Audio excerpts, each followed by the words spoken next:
Accordingly, we define three different unconscious relate to three distinct natures.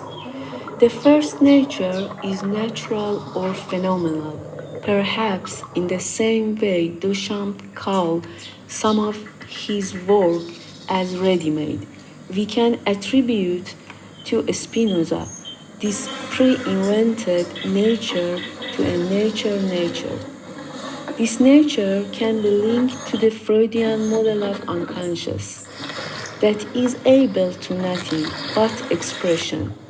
The second nature is machinic or artifice or of a schizophrenic nature assemblage by heterogeneous component of delusional construction, a naturing. This nature stands near a machinial unconscious as receiver or of phenomenal energy of nature in the manner we have observed the famous President Scherber constructive nature.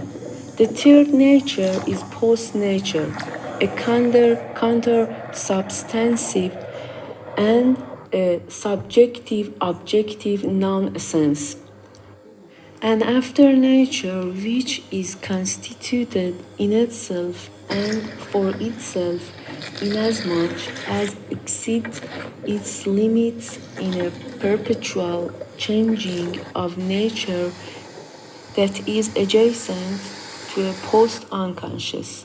This co-evolution of human and nature, which we tend to call, borrowing Remy Schwann's term, a parallel evolution, ought to be taught at the same time, since there is no post-humanism without a post-naturism and a post-technologism.